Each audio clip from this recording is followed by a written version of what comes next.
जय श्री ओम नमः सिद्धिव्य ओम नमः सिद्धिव्य ओम नमः सिद्धि। नमो अरिहन्ताणं नमो सिद्धाणं नमो आयर्याणं नमो वज्रायाणं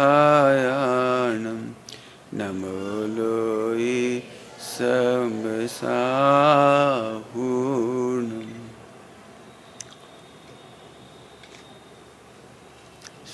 सभी बच्चों के लिए सबसे पहले तो अपन नारे लगाएंगे हिंदी में और अंग्रेजी में।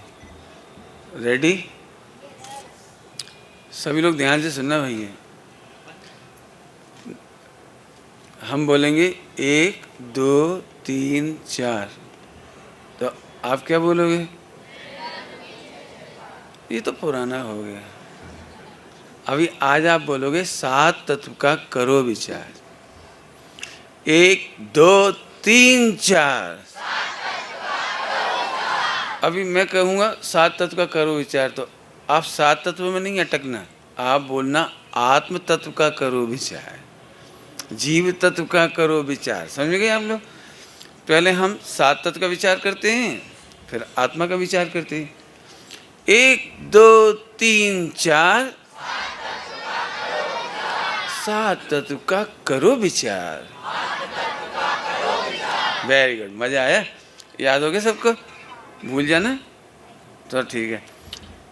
अभी जैसे स्टाइल में मैं बोलूँगा ना, वैसी ही स्टाइल में आपको बोलना है। जैसे मैं बोलूँगा 1 2 3 4, तो आप बोलोगे 7 तत्व का करो विचार।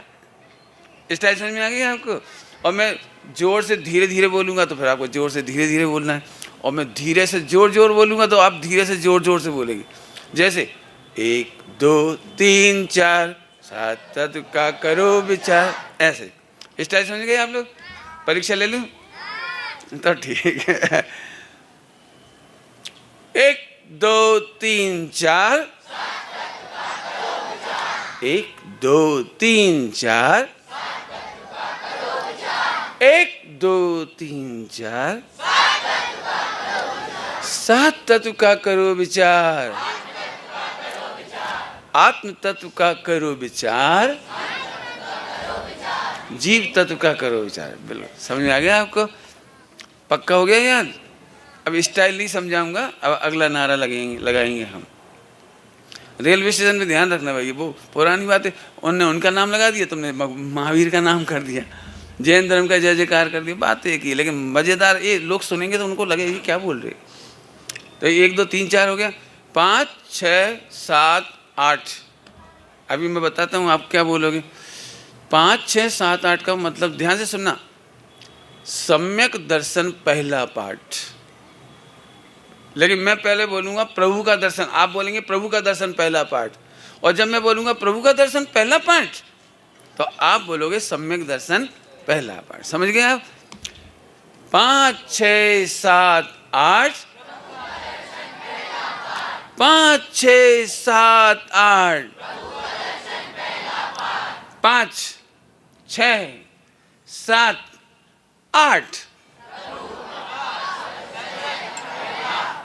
Very good. 5 6 7 8 5 6 7 8 प्रभु का दर्शन पहला पाठ। ये सम्यक दर्शन, प्रभु का दर्शन करना व्यवहार, और सम्यक दर्शन निश्चय। याद रहेगा? निश्चय और ओहो। अब इतने इतने से बच्चे कहेंगे मम्मी ये निश्चय से, ये व्यवहार से, तो मम्मी कहेगी इतनी सी लल्ली निश्चय व्यवहार। 5 6 7 8 प्रभु का दर्शन पहला पाठ।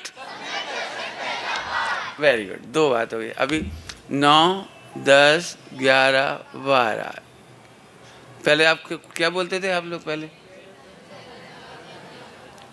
क्या बोलते थे? क्या 9 10 11 12 जैन धर्म का अच्छा बच्चे ना बजे ना, ये तो बहुत पुरानी बात हो गई। नगाड़ा तो कहने कौन सुनता है नगाड़ा, इनको नगाड़ा भी नहीं पता होगा, किसी ने नहीं देखा नगाड़ा। तो फिर मैं बताता हूँ, चलिए। जब मैं बोलूँगा 9, 10, 11, 12 तो आप बोलोगे भगवान आत्मा हमको प्यारा। क्या बोलोगे आप? याद हो गया? और जब मैं बोलूँगा भगवान आत्मा हमको प्यारा तो आप बोलोगे भगवान आत्मा सबको प्यारा। मैं बोलूँगा मुझको प्यारा तुमको प्यारा, आपको बोलना है भगवान आत्मा सबको प्यारा। Very good. 9, 10, 11, 12 तुमको प्यारा हमको प्यारा। Very good. 9, 10, 11, 12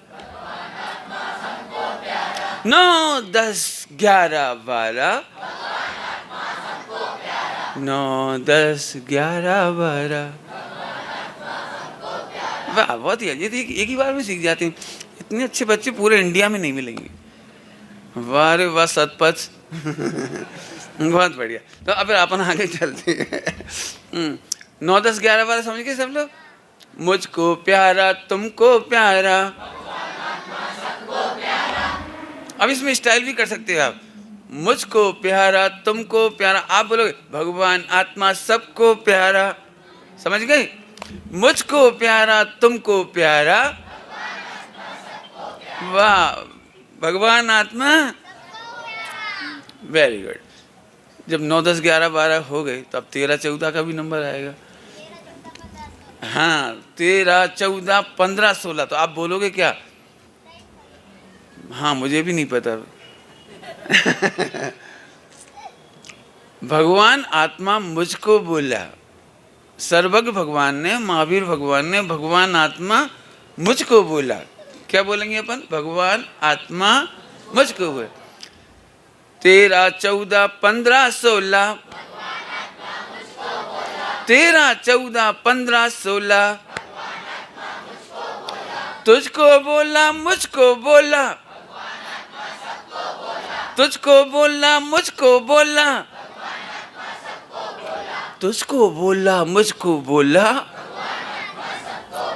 वाह, क्या बात है। तुमने तो समय सार जी पढ़ लिया आज। आगे चलूं कि थक गए? थक गए? बिस्तर लाऊं? तकिया लाऊं? अच्छा, तो ठीक है। तो अपन आगे चलती। कहाँ तक हुआ? 16 तक। 17, 18, 19, 20 भगवान आत्मा मेरी चीज। क्या बोलना है आपको? 17, 18, 19, 20 17, 18, 19, 20 मेरी चीज तुम्हारी चीज, मेरी चीज तुम्हारी चीज। बता सकते? प्रश्न पूछ लूं? बोलो, तुम्हारी मम्मी की क्या चीज है? बोलो। कौन ने जवाब दिया? कौन ने? वेरी गुड, बहुत अच्छा। देखो, ये ऐसे पकड़ना चाहिए। तुम्हारी मम्मी की क्या चीज है? भगवान आत्मा मम्मी की चीज, पापा की चीज, दादा की चीज, हाँ सबकी चीज, दादी की भी, बिल्कुल चाची की भी। सबको लेके चलेंगे मोक्ष में अपन। हाँ, दादा की। चलो, देखो मजा आया मुझे। अभी अपन एक इतना तो पढ़ ही लिया अपन। अब अंग्रेजी की नारे लगाएंगे। 1, 2, 3, 4। तो अभी मैं बोलता हूँ, आप अंग्रेजी में ध्यान से सुनना। मैं बोलूँगा 1, 2, 3, 4। जब हमारे भोपाल की पाठशाला चलती थी 86, 87 में, तो इंग्लिश मीडियम के बच्चे पढ़ने आते थे, उनके लिए लिखे थे उस समय। 1, 2, 3, 4। ध्यान से सुनना।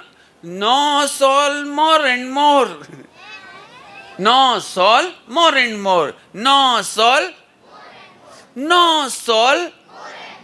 अब पूरा बोलिए। वाह, बच्चे तो बहुत जल्दी से। Very good. 1, 2, 3, 4। No soul more and more. 1, 2, no soul more and more. मतलब समझ गए? आत्मा को जानो और जानते रहो, जानते रहो, जानते रहो, जानते रहो। No soul more and more. समझ में आ गया सब लोगों को? बोलू 1 2 3 4। No soul more and more. No soul more and more. 1 2 3 4। No soul more and more. याद हुआ कि नहीं हुआ? अभी देखते हैं जो बच्चे हिंदी के नारे इंग्लिश के नारे सिखाएगा, मैंने बोलेगा यहाँ पे मंच पे, उसको मैं नहीं कह सकता हूँ चांदी का सिक्का तो मैं बोल ही सकता हूँ, लेकिन आपको इनाम मिलेगी। देखते हैं कौन कौन को याद हुआ है। ओके, चांदी के सिक्के ज़्यादा, चलो कोई बात नहीं, अभी डरो मत, चांदी के सिक्का का प्रोग्राम बाद में सोचेंगे अपन। याद है? वेरी गुड, आगे चलो। 5 6 7 8, ये तो आपको याद है। ओपन नाउ मोक्ष गेट। ओपन नाउ मोक्ष गेट माने सम्यक दर्शन करो। मोक्ष का गेट खोलने का मतलब है सम्यक दर्शन करो। मोक्ष गेट खोलने का मतलब सम्यक दर्शन करो। तो वापस आ जाइए। 5 6 7 8। 5 6 7 8। 5 6 7 8। याद हो गया सबको? ओपन नाउ मोक्ष गेट। 9 10 11 12, ये तो आपको याद ही। भगवान आत्मा माई सेल्फ। 9 10 11 12, भगवान आत्मा my self. My self, your self, भगवान आत्मा।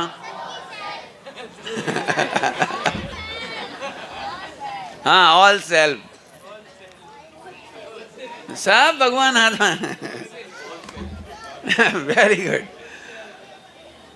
चलिए 9 10 11 12, भगवान आत्मा माई सेल्फ, भगवान आत्मा योर सेल्फ, ऐसे बोलेंगे आप। 9 10 11 12, 1 2 3 4।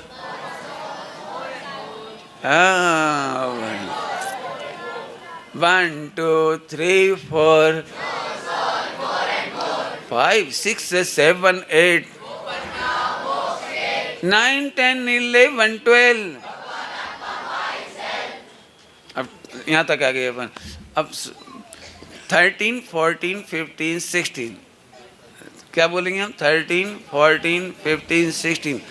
अभी इंग्लिश में बोल रहा हूँ, उसे ध्यान से सुनिए। इंग्लिश तो याद है आपको, ये counting. Love with creature being, love with creature being, love with creature being. प्रेम भाव हो सब जीवों से। प्रेम भाव हो सब जीवों से, उसका ट्रांसलेशन है। हम पानी छान कर क्यों पीते मालूम है? क्योंकि लव विद क्रीचर बीइंग, हमें जो पानी के जीव है ना वो भी क्रीचर बीइंग है, तो हम उनसे लव करते हैं। और जिन्हें हम लव करते हैं उनको खाते हैं, जिनको लव खाते हैं उनके ऊपर पैर रखते हैं। घास होती है ना, ग्रीन ग्रास, ग्रीन ग्रास घास होती है ना, ये भी भगवान आत्मा है इसमें, इसमें भी क्रीचर बीइंग है। तो हम इसके ऊपर पैर रखते हैं? नहीं रखते हैं। और आलू में भी क्या होते हैं? क्रीचर बीइंग होता है। हाँ, प्याज में भी क्रीचर बीइंग होता है। तो इनको अपन बॉईल करके खाते हैं कि बिना बॉईल करके खाना चाहिए? हाँ, खाना ही नहीं चाहिए। क्यों नहीं खाना चाहिए, कौन बोलेगा? क्यों नहीं? हमारी अंग्रेजी में बोलो। बिकॉज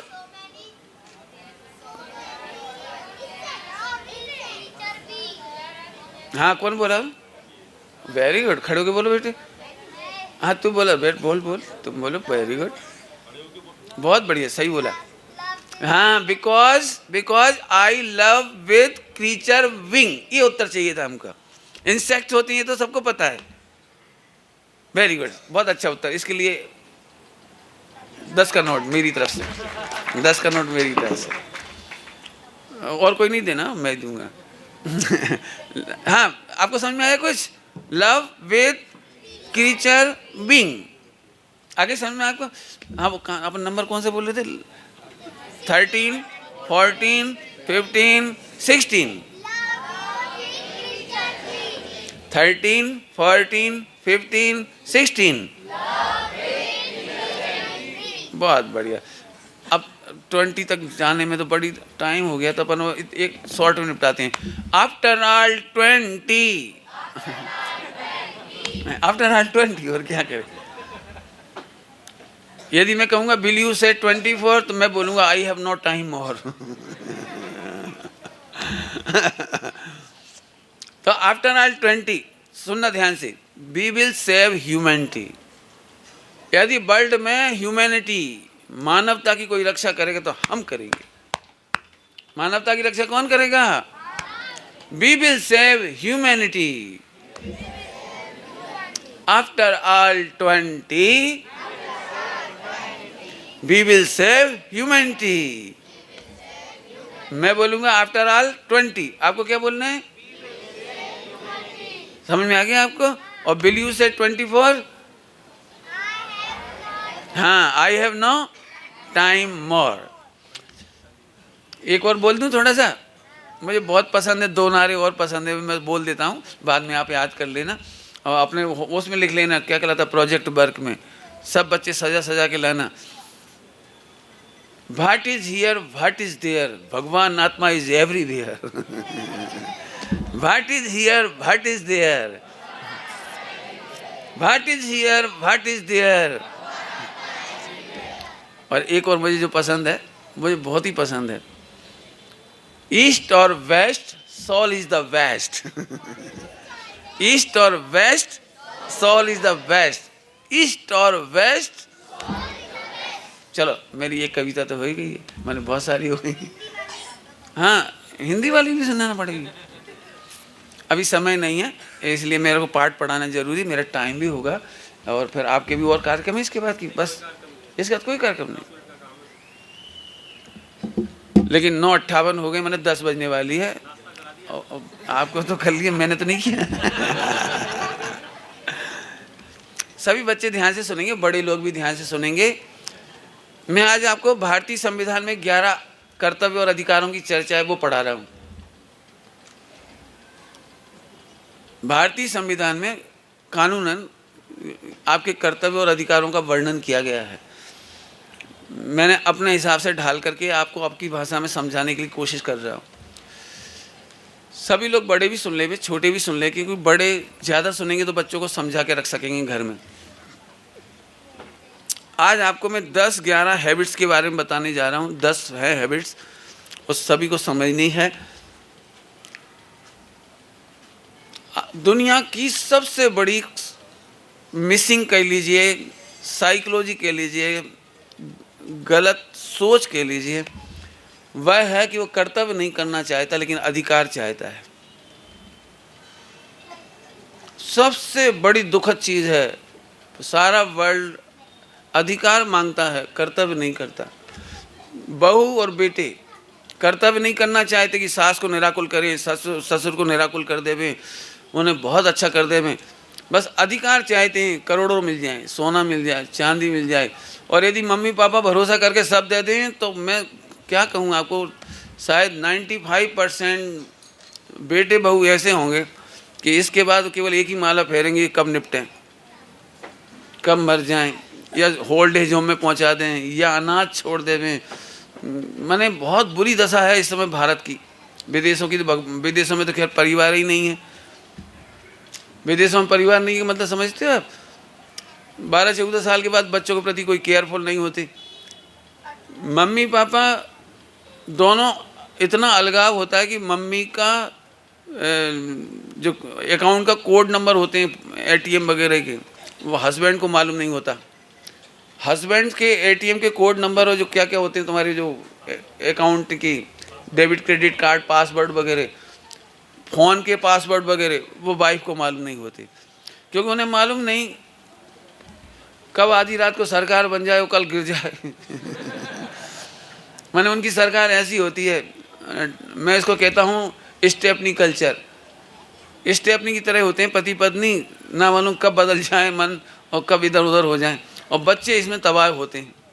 मैं इतने ज़्यादा लंबी स्टोरी तो नहीं सुनाऊंगा इन बच्चों के बीच में, मैं आपको केवल इशारा कर दिया कि यदि आप कर्तव्य नहीं करते हैं तो आपको सुखी होने का अधिकार नहीं है। और अधिकार हमेशा कर्तव्य की झोली में मिलते हैं, अधिकार मांगने नहीं पड़ते। कर्तव्य करने वाले को अधिकार मिले बिना रहते नहीं हैं। अधिकार भीख में नहीं मिलते। ये सब पॉइंट पे प्रवचन होगा तो 1-1 घंटा होगा, मैं केवल पॉइंट पढ़ दिए मैंने। अधिकार भीख में नहीं मिलेंगे, मांगने की ज़रूरत नहीं है, और मिले बिना नहीं रहेंगे। और जो अधिकार मांग रहे हैं इसका मतलब वो कर्तव्य से वंचित हैं, कर्तव्य से पलायनवादी हैं, कर्तव्य नहीं कर रहे हैं। पंडित साहब ने तो एक बार कर्तव्य और अधिकार पे इतना बढ़िया प्रवचन किया, यदि बच्चे नहीं होते तो मैं पूरा सुना देता आपको 1 घंटा, लेकिन बच्चों को बच्चों की भाषा में सुनाना मेरी जिम्मेदारी नहीं थी, सब सो जाएंगी, खो जाएंगे, तो मैं इन्हें सुनाऊंगा। आप उससे पहले आपको याद दिला रहा हूँ केवल। पंडित साहब कहते हैं बाँचना कर्तव्य है, पूछना अधिकार है। पूछना कर्तव्य है तो फिर आपका वो अनुप्रेक्षा अधिकार है। जो लोग कहते हैं ना प्रवचन सुनते चिंतन नहीं चलता, तो आपका सुनने का अधिकार कर्तव्य पूरा नहीं किया होगा ढंग से, सुनने का कर्तव्य प्रॉपर नहीं करेंगे समझने का, तो चिंतन नहीं चलेगा, और चिंतन नहीं होगा तो पाठ आमनाएँ नहीं होगी, और आमनाएँ के बिना कोई भी व्यक्ति धर्मोपदेश का अधिकारी नहीं है। माने धर्मोपदेश, कई लोग सोचते मैं जानता तो भूत हूँ, प्रवचन नहीं कर पाता हूँ, लोग मेरे प्रवचन नहीं सुनते, तो आप अधिकारी नहीं होगे। यदि आप कर्तव्य करोगे तो अधिकार मिलेगा वक्ता होने का भी। बहुत जल्दी बता दिया इशारा समझदारों के लिए, बाकी सभी जगह लगा लेना। सुखी होना आपका अधिकार है, बशर्ते आपने कर्तव्य किए हों। आइए क्या क्या करना चाहिए। अधिकार कभी अकेला नहीं होता, उसके साथ हमेशा कर्तव्य भी जुड़ा होता है। अधिकार के साथ साथ कर्तव्य की भी चर्चा होनी चाहिए। अधिकारों के बिना कर्तव्य को कायम रख पाना मुश्किल है। संविधान में 11 कर्तव्य एवं अधिकारों की चर्चा है। यहाँ पर मैं कुछ पॉइंट ले रहा हूँ, सुनना सभी लोग। अब बच्चे लोग ध्यान से सुनो, बच्चे डिस्कनेक्ट हो गए इतनी देर मेरे से। हाँ भाई, नारे लगाऊँ एक बार फिर से। आपको याद हो गए इंग्लिश और हिंदी के? कितने लोगों को याद हो गए इंग्लिश और हिंदी के? वेरी गुड, बहुत अच्छा। तो अभी मैं एक बार बोलता हूँ, 1 2 3 4। आवाज नहीं आई। 1 2 3 4। जी बच्ची की आवाज नहीं आई जी, बैग देख रही है, आवाज ही नहीं आई तेरी। तेरी कितनी सुरीली कोयल जैसी आवाज है, कब सुनेंगे हम? सब बच्चे ऐसे बैठ जाए जल्दी से। 1 2 3 4। ए हम क्या बोल रहे हैं? 1 2 3 4। 7 तत्व का करो विचार। तेरी आवाज फिर नहीं आई, अच्छे से बोला। अभी ध्यान से सुनो, नंबर 1 सुनिए आप। सार्वजनिक स्थान को सार्वजनिक ही माने, वहां लाइन नहीं तोड़ें। Petrol pump, rail, bus ticket line, चिकित्सालय और भोजन करने की यदि कहीं लाइन लगती हो तो वहां भी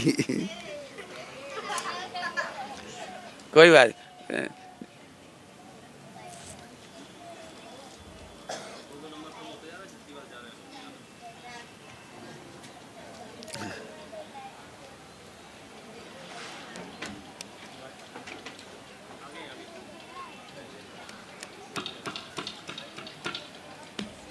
आए समझ में आया आपको? तो कहीं पर भी यदि लाइन लगती है, जापान वर्ल्ड में नंबर 1 है, जापान नंबर 1 है। एक वहाँ पर बहुत बड़ा भूकंप आया था, बहुत बड़ा भूकंप, और लोग अनाथ हो गए थे एक तरह से, बहुत परेशान थे। लेकिन जब स्थिति अच्छी हुई तो सभी लोग मॉल में गए, मॉल में, और सब ने अपने पसंद का माल खरीद लिया। इतने में फिर भूकंप आ गया, इतने में ही फिर भूकंप आ गया, तो सब लोग फिर भाग गए मॉल में से। जिनके हाथ में जो सामान था वो लेके बाहर निकल गए। आपको ताज्जुब होगा, बिल पेमेंट करने की लाइन भूकंप 5 मिनट में फिर ठीक हो गया। तो 5 मिनट में एक भी व्यक्ति वहाँ से भागकर घर नहीं गया, सब पेमेंट करने की मशीन के सामने लाइन लगा के खड़े हुए थे। जापान की हजारों घटनाएं। जापान यदि प्रशंसनीय बन सकता है तो क्या हम भारत को प्रशंसनीय नहीं बना सकते? हाथ खड़े कर सकते हो? कौन कौन लाइन कभी नहीं तोड़ेंगे? Very good.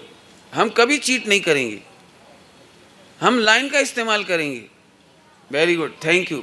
बच्चों ने बहुत हाथ उठाए करे, शायद मम्मी पापा लोग लाइन तोड़ेंगे, बाकी लोगों ने हाथ नहीं खड़े करे। ध्यान रखना भाई, सार्वजनिक स्थान को सार्वजनिक समझें, सभी के हित की जगह समझें, सभी के प्रयोग की जगह समझें। ऐसा नहीं करें कहीं भी थूक दें, कहीं भी मूंगफली के छिलके फेंक दें। अंग्रेजों को भारत से नफरत करने का एक बहुत बड़ा कारण था, उन्होंने अपने डब्बे जो होते थे, बोगियाँ चलती थी, बोगियाँ, रेल में बोगी चलती थी, उन्होंने अपनी सेपरेट इसलिए रखी थी कि वह भारतीय बोगियों में घुस नहीं सकते थे। लोग इतने बढ़िया होते थे कि पप्पू ने चीची कर ली तो अखबार से पहुंच के वहीं पटक दो। मैंने देखा है रेलगाड़ी में, अभी भी देखा है, एक महिला के बच्चे ने लैट्रिन कर ली तो रेल के डब्बे में वो जो बाहर हाथ धोने का वो नहीं बना रहता, क्या कहलाता है वो, वॉश बेसिन, वो पप्पू के बाके अंदर करके बटन दबा दबा के।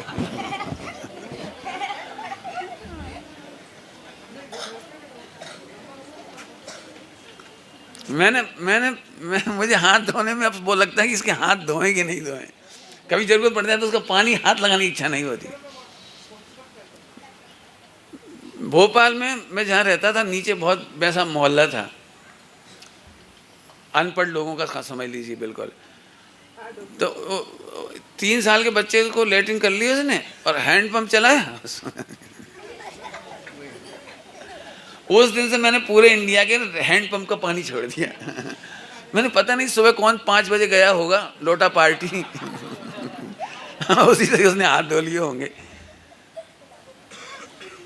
मैंने इटारसी के स्टेशन पर पहले अपन पानी छान के ले लेते थे, लेकिन जब मैंने देखा स्वीपर, पहले तो गटर भी वो क्या रेल की पटरियां भी गंदी रहती थी ना बिल्कुल, अब तो थोड़ा स्थिति ठीक हो गई, तो वो वहाँ भी साफ करके आया और फिर उसी झाड़ू से जो लेटरिन बाथरूम साफ करके आया था उसी से उसने वॉश बेसिन का नल चालू किया और उसने वो सफाई कर दिया, छट्टी हुई। ये भगवान में इनके गजब हो गया।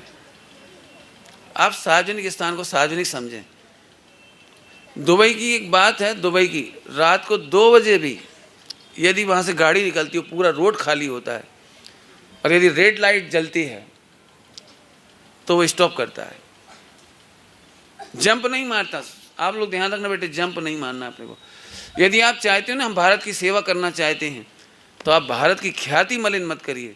आपको मालूम होना चाहिए, शायद नहीं जानते होंगे आप इतिहास, आध्यात्मिक गुरु के नाम पर पूरा वर्ल्ड भारत को याद करता है।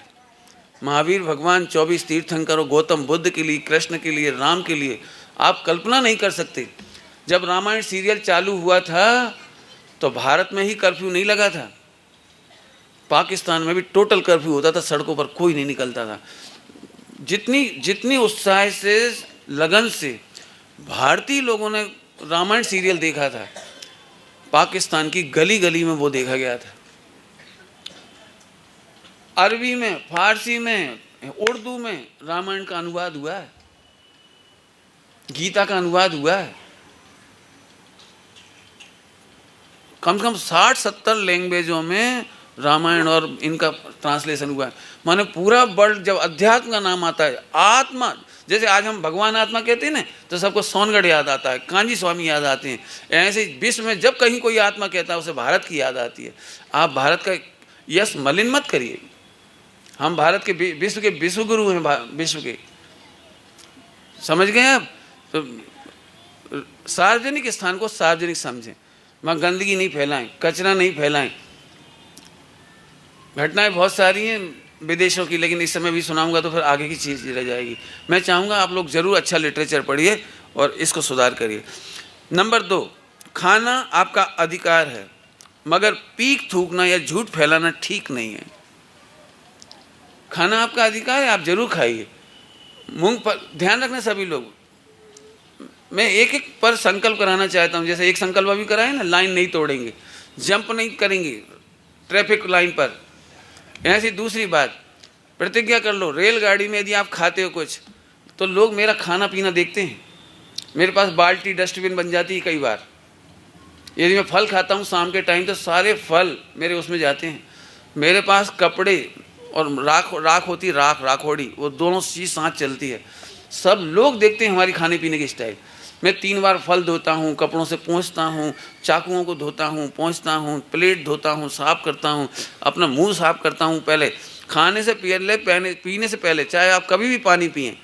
इतने जर्म्स हैं एनवायरनमेंट में, एक क्लाइमेट में इतना कुछ है, जर्म्स होते हैं सारे।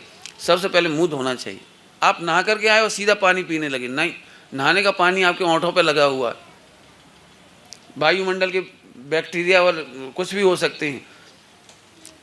वायुमंडल में एक साल में कम से कम 1000 से भी अधिक नए बैक्टीरिया पैदा हो रहे हैं, और 15 साल के अंदर उनमें से मुश्किल से 100 डिटेक्ट हो पाते हैं, 100 डिटेक्ट कर पाते हैं और दवाइयाँ बना पाते हैं उनकी।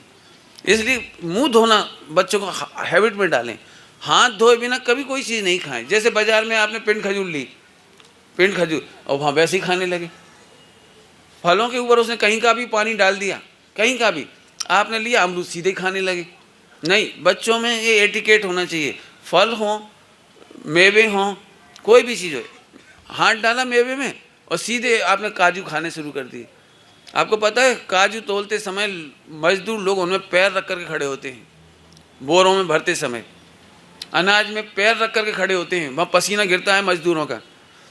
यदि वो लेटरिन बाथरूम करके आए हों, उन्हीं पाँव से वो उसी में खड़े हो जाते हैं, काजू किशमिश में, गेहूं में, दाल में, चावल में, धने में, मसाले में। मैं आपको पूरा वर्णन सुनाऊँ तो आप कभी भी इतनी बड़ी बड़ी तिरपाल नहीं होती जहाँ मल्टी, क्या कहना चाहिए, बहुत थोक में बिजनेस होता है।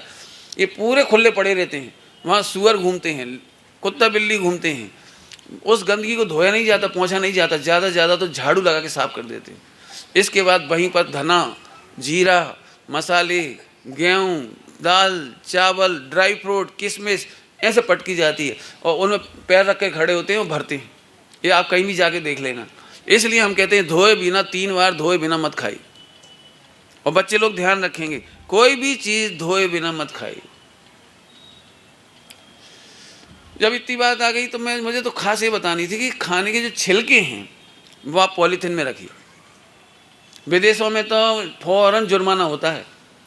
यदि वहाँ जो पेट एनिमल रखते हैं ना, पपी कहलाती, क्या पप्पी कहलाती, पपी मैंने देखा था, मैंने कुछ लड़कियाँ, हम लोग पूना जा रहे थे, जब रास्ते में पेट्रोल भराने रुके तो एक गाड़ी और रुकी, उसमें 2-3 मॉडल थी, उनके हाथ में पपी थे, लवली तो बड़े उसको चूम रही, ऐसा कर रही, उसको पोटी करना थी तो उसने पॉलीथीन, वो निकाली पॉलीथीन, उसमें उसने पोटी ली उसकी, फिर एक रुमाल से पोंछा, कागज़ से, आजकल कागज़ टिश्यू पेपर होता, क्या होता है, उसे पोंछा और उसने उसी पॉलीथीन में रखा।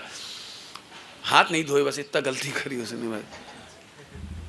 लेकिन पपी को तो ठीक रखा, मतलब उसने ध्यान रखा, और कचरा फिर उसने डस्टबिन में डाला उसको।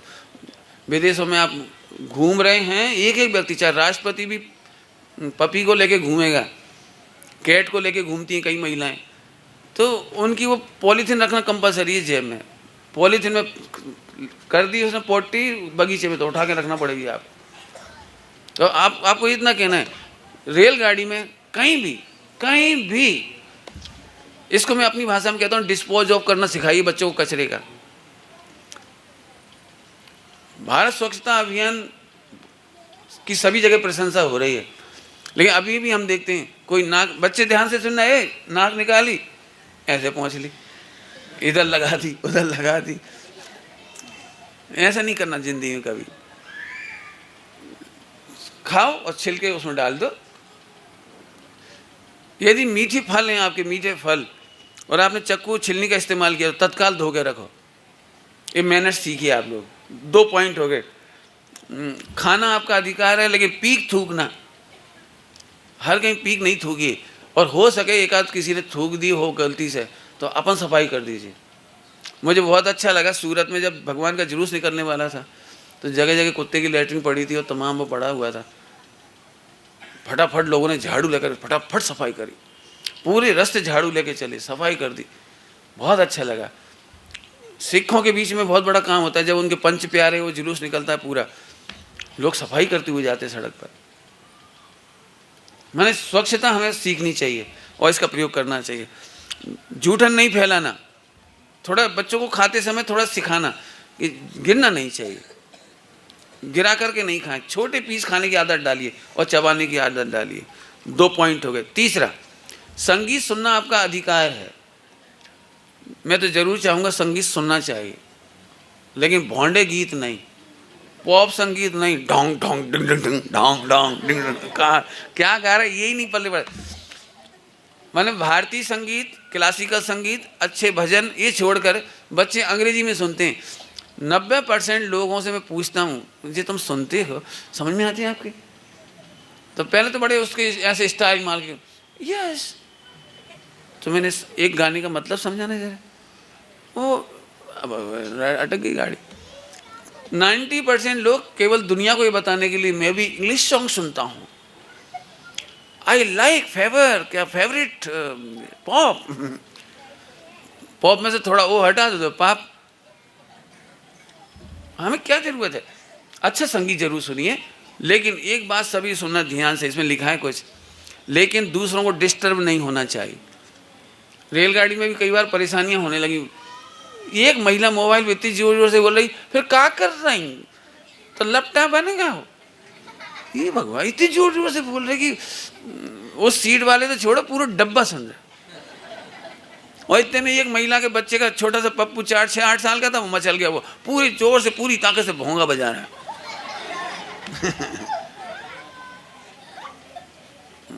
यदि आप अपने बच्चों को ले जा रहे हैं तो सबको डिस्टर्ब नहीं होना चाहिए। यदि आप कुछ गाने सुन रहे हैं तो पूरा सबको डिस्टर्ब नहीं होना चाहिए।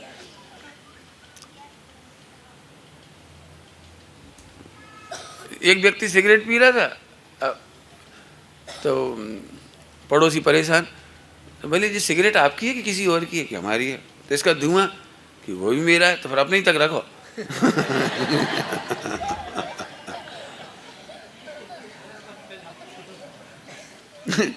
एक रेलगाड़ी में ऐसा हुआ, एक आदमी नीचे सिगरेट पी रहा था, ऊपर बेचारी एक आदमी बैठा था, वो परेशान था,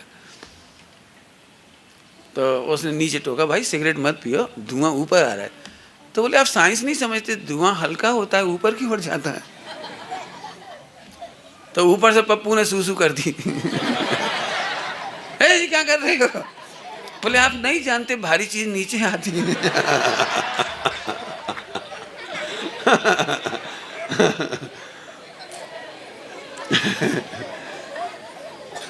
माने आप अपने लॉजिक का या साइंस का दुरुपयोग मत करिए, आप अपने लॉजिक का और मति ज्ञान का दुरुपयोग मत करिए। समझ गए सारे बच्चे? तो कौन सी गलती नहीं करेंगे? संगीत सुनेंगे तो मर्यादा में सुनिए, धीमे सुनिए, और फ़ोन पर बोलना हो तो बहुत धीरे बोलना सीखिए, इतना धीरे बोलना सीखिए कि पड़ोसी को भी तकलीफ नहीं हो। एक बहुत अच्छे व्यक्ति, बहुत साल पहले की बात है, ऐसे 30 साल पहले की बात कह रहा हूँ, एक बहुत अच्छे व्यक्ति थे, 35 साल हो गए बल्कि, उनकी बोलने की स्टाइल बड़ी अच्छी लगती थी मुझे। तो वो फ़ोन पर बात कर रहे थे, तो वहाँ से वो बहुत ज़ोर ज़ोर से बोल रहा था, तो उन्होंने कहा आप मेरे कान पर हथौड़े क्यों मार रहे हो? मैं धीरे भी सुन सकता हूँ। मैंने ऐसा बोला तो सामने वाले को एहसास हुआ, तो वो धीरे बोलना शुरू किया। मैंने बोलने में हमेशा मज़ा तो ये आया कि हम इतने धीमे लड़ें कि वो भी लोग अच्छा उसका असर हो। चिल्ला के तो खैर बोलने ही नहीं, लेकिन संगीत सुनने के मामले में दूसरों को डिस्टर्ब नहीं करें। फ़ोन पर बातें करते समय मंदिर, स्वाध्याय भवन, सार्वजनिक सभाएं, रेल, किसी अन्य को परेशानी नहीं हो, इस बात का ध्यान रखना चाहिए। कार्यालय में भी किसी को डिस्टर्बेंस नहीं हो। हम खास तौर से यहाँ बैठे तो मैं ये ज़रूर कहूँगा कि मैं इसकी एक वर्कशॉप कराऊँगा नहीं अब, कि जब मेरा प्रवचन पहला प्रारंभ होगा तो सबसे कहूँगा मोबाइल निकालिए, अब इसको 10 बार ऑफ और ऑन करिए। तो थोड़े दिन में आपको हैबिट पड़ जाएगी कि जब भी हमें प्रवचन में बैठना है तो सबसे पहले ऑफ करना है, या फ्लाइट मोड पर डालना है, या उसको साइलेंट मोड पर डालना है, जो आपको करना है। मुझे प्रैक्टिस करानी पड़ेगी। हालांकि अभी इतनी ज़्यादा प्रॉब्लम नहीं दिखाई दी, लेकिन ज़रूरी पड़ेगी तो मैं करूँगा फिर ऐसा। सबसे पहले मैं ध्यान लगाऊंगा और बोलूँगा सभी लोग अपना सीधा हाथ मोबाइल की ओर ले जाएं रामदेव की तरह, और श्वास लेते हुए आप उसका स्विच ऑफ करें और श्वास छोड़ते हुए उसे अपने वापस पॉकेट में डालें। चलिए, चौथा पॉइंट है, रेल, बस, मंदिर या किसी भी स्थान पर हम पहले से कुर्सी पर बैठे हों तो यदि आपके सामने महिला, दिव्यांग, वृद्ध, गर्भवती यदि आ खड़े हों तो उन्हें बिठाइए। गर्भवती महिला को कभी कष्ट नहीं होना चाहिए, बुजुर्गों को नहीं होना चाहिए, रोगियों को नहीं होना चाहिए। अपंग लोग लाचार हों, दुखी हों, ऐसे लोगों के लिए आपकी रिजर्व सीट हो तो भी आप उन्हें बिठाइए, बिठा दीजिए, कोई दिक्कत नहीं। अपन टहल लेंगे थोड़ी देर। अपन युवाओं को ये कर्तव्य जरूर करना चाहिए पूरा। ऐसा तो फिर हम कभी बैठ ही नहीं पाएंगे। नहीं, आप चिंता नहीं करिए, पवित्र जीवों की सीट लेने वाले को बहुत पुण्य का उदय चाहिए। कुछ बड़ी बात कही मैंने, पवित्र जीवों की सीट लेने के लिए उसे बहुत पुण्य चाहिए होगा। आप जरूर देने की कोशिश करिए, आपको बहुत सम्मान मिलेगा, जरूर करिएगा। बच्चों को ये जरूर सिखाइए, रेल, बस, मंदिर, किसी भी स्थान पर दूसरों का ध्यान रखिएगा। मंदिर की बात भी आई है, विस्तार से कहना चाहता हूँ, लेकिन एक बात मैं चाहता हूँ कि घरों में भी हम कुछ एक आदर जरूर सिखाएं, कंपलसरी सिखाएं। जो मैं कहना चाह रहा हूँ, प्राय करके सास को और ससुर को या बड़े जनों को छोटों के कमरे में नहीं जाना चाहिए, खास तौर से बहू के कमरे में नहीं जाना चाहिए, बच्चों के कमरे में भी नहीं जाना चाहिए। इससे आपकी डिग्निटी मेंटेन होगी। इधर मैं दूसरी तरफ इन सब बहुओं से कहना चाहता हूँ, बच्चियों से कहना चाहता हूँ, बच्चों से कहना चाहता हूँ, बच्चों से, बेटे मुझे ये उस समय बहुत बुरा लगता है जब बच्चा अपनी सीट पर बैठा रहता है, वो पिताजी आते हैं या दादाजी आते हैं, नाना आते हैं, घर में कोई आते हैं, आप अपनी सीट पर ही बैठे रहते हैं ना। घर में कोई भी बड़ा मेहमान, कोई भी व्यक्ति, आपके घर का परिवार का सदस्य यदि आता है तो आपने फिल्मों में देखा होगा, जैसे ही दशरथ आते हैं तो रामचंद्र जी फौरन खड़े होकर प्रणाम करते हैं। बड़े बड़े सम्राट गुरुओं के आने पर झट खड़े होकर के उन्हें प्रणाम करते हैं, आशीर्वाद लेते हैं। ये प्रणाली मुझे हर घर में चाहिए। मैंने बच्चों को सिखाना चाहिए, बड़ों के आने पर खड़े हो जाना, और फिर बड़े कहें बैठ जाओ बेटे कोई बात नहीं। मैंने ये प्रथा आपको जरूर सीखनी सिखानी चाहिए। बड़ों के आने पर बच्चों को हाँ क्या करना चाहिए, कौन बच्चे बताएंगे? 4 लोगों ने सुना, 8 लोगों ने सुना, 12 लोगों ने सुना। बड़ों के आने पर अपनी सीट छोड़कर खड़े होना, बैठे नहीं रहिए, लेटे मत रहिए। बहू लेटी हैं और सासू आई, कैसे आई ये नहीं, उठो खड़े हो जाओ। मम्मी कोई तकलीफ है, मुझे बुला लेते आप? सॉरी मैं नहीं, ध्यान नहीं रखा, नहीं तो आपको आना ना पड़ता, मैं आ जाती। आप कमरे में चलिए, मैं आपको लेकर आती हूँ। मैं समझ गई, मैं भूल गई पानी देना। मैंने आप ऐसे डायलॉग दीजिए, बच्चे अपने आप सीख जाएंगे। एक बात फिर कहता हूँ, जैन समाज वर्ल्ड की बहुत संपन्न समाजों में से है और वेल एटिकेटेड है, मैनर्ड है, लेकिन एक चीज़ यदि हम अच्छी कर ले, थोड़ी सी डायलॉग, यदि हमारा वचन व्यवहार बहुत अच्छा हो जाए तो वर्ल्ड में हम नंबर 1 हैं। हमारे बच्चे ये चीज़ सीखेंगे, डायलॉग अच्छा होना चाहिए। आइए अगली बात बताता हूँ। अपनी सुरक्षा आपका अधिकार है, तो दूसरों की सुरक्षा में सचेत रहिए, सतर्क रहिए और जागरूक रहना कर्तव्य है। यदि आप अग्निकांड में से अपने को बचा रहे हैं तो दूसरों को भी सचेत होकर के बचाइए। यदि आप फिसलते फिसलते बच गए और सड़क पर छिलका पड़ा है तो आप दूसरों के प्रति भी सतर्क रहिए, वो छिलका हटा दीजिए, फेंक दीजिए। मुझे तो 1-2 अभी देखने को मिला, विधायक और सांसद बार बार कहने पर भी जब गटर साफ नहीं हो रही थी भोपाल की तो खुद उतर गए हो। और सफाई करने लगे, तो फौरन हड़कंप मच गया, मीडिया आ गई, फला आ गया, वो आ गए, तो मेयर आ गया, वहाँ का मेयर, अरे आप सांसद होते हुए आप गटर में उतर गए, इतनी 4 फुट गहरी उसमें। तो बोले क्या करें, कहते कहते थक गए, आप नहीं करोगे तो मुझे करना पड़ेगा। फौरन सचेत हुए और सबको अलर्ट किया। बहुत अच्छी बात है, ज़रूरत पड़े तो हमें गांधीगिरी करनी चाहिए समझ गए होंगे, गांधीगिरी, ज़रूरत पड़े तो अच्छे कदम उठाने चाहिए, खुद काम करिए। अगला, परिवेश को गंदा होने से बचाना। अभी तक जितनी चर्चा की उसमें आप 2 चीज़ें तो समझ गए होंगे, परिवेश, माहौल। गंदगी नहीं फैलाना, 1, जोर से बोलना नहीं, 2, गाली गलौज नहीं करना, 3, ये माहौल। लेकिन मैं माहौल को गंदा होने से बचाने में कुछ और भी कहना चाह रहा हूँ। अच्छे विचार करने का माहौल, अच्छे बोलने का माहौल के साथ साथ अच्छा पढ़ने का माहौल बनाइए। मोदी जी ने एक चाय की दुकान की तारीफ की थी। उन्होंने अपनी चाय की दुकान में बच्चों के लिए लाइब्रेरी खोली, बच्चे आए जाएं, उनकी मन वांछित किताब पढ़ सके गांव में। ये एक अच्छा विचार है। हमारी दुकानें यदि खाली रहती, कई दुकानदार ऐसे होंगे हमारे में से, बड़े बड़े ऑफिस हैं और बहुत बड़े बड़े बिजनेस होने के कारण फ़ोन पे ही चलते हैं, बहुत बड़ा स्थान खाली पड़ा रहता है आपका, आप उस स्थान में लाइब्रेरी खोल दीजिए, बच्चों को आने के लिए प्रेरित कीजिए, बच्चों को पुस्तकें देने लगेगी, आपका टाइम भी पास होगा, बच्चों से आप जुड़ जाएंगे। और बच्चों से जुड़ने वालों को हार्ट अटैक नहीं होती, ब्लड प्रेशर नहीं होती, टेंशन नहीं होती, डायबिटीज़ नहीं होती।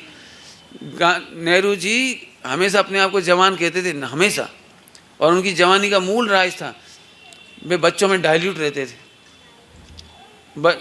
नेहरू जी को वहाँ जाना था, कश्मीर, उनकी जवानी की घटना है। तो उनके जो पीए और जो सब लोग थे, उन्होंने कहा कि बच्चों के लिए कुछ रख दो। तो और लोगों ने कहा क्या ज़रूरत है, अचानक जा रहे हैं, आधे घंटे के लिए जा रहे हैं, वापस आ जाएंगे, क्या ज़रूरत है। लेकिन वो जो सेक्रेटरी था बहुत होशियार था, स्पेशल, उसने कहा यदि नेहरू जी ने जाते से ही कहा बच्चों को देखकर कि क्या है हमारे पास, तो हम क्या कहेंगे। उन्होंने फटाफट चुपचाप, जब कोई व्यवस्था नहीं तो उन्होंने खुद रखी बच्चों के लिए आइटम, 4-5 तरह के आइटम। और नेहरू जी की आदत थी, जैसे ही वहाँ गए वो बच्चे स्कूल के दौड़े दौड़े आ गए। अब बच्चों को खाली हाथ छोड़ना बड़ों के लिए बेकार बात है, बच्चों को खाली नहीं कर। उन्होंने जैसे पीछे हाथ फैलाया, उन्होंने फ़ौरन मिठाइयाँ और जो सामान लाए थे उनको आगे कर दिए। वो कहा देखो अभी यदि नहीं लाए होते तो हमारी बहुत हालत ख़राब हो जाती और नेहरू जी की प्रतिष्ठा जाती।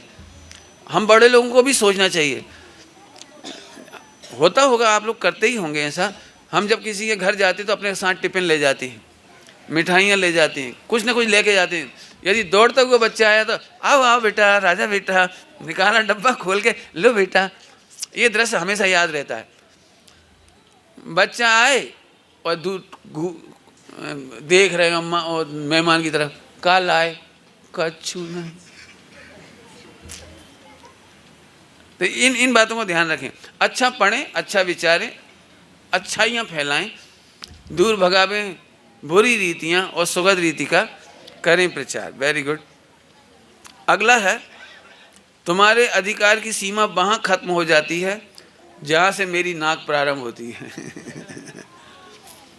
माने आपके अधिकार वहीं तक हैं जहाँ तक आपकी स्मेल हम तक ना आए, आपकी आवाज़ हमारे कान तक नहीं आए, आपके उठने बैठने के तरीके से मेरे शरीर को स्पर्श ना हो।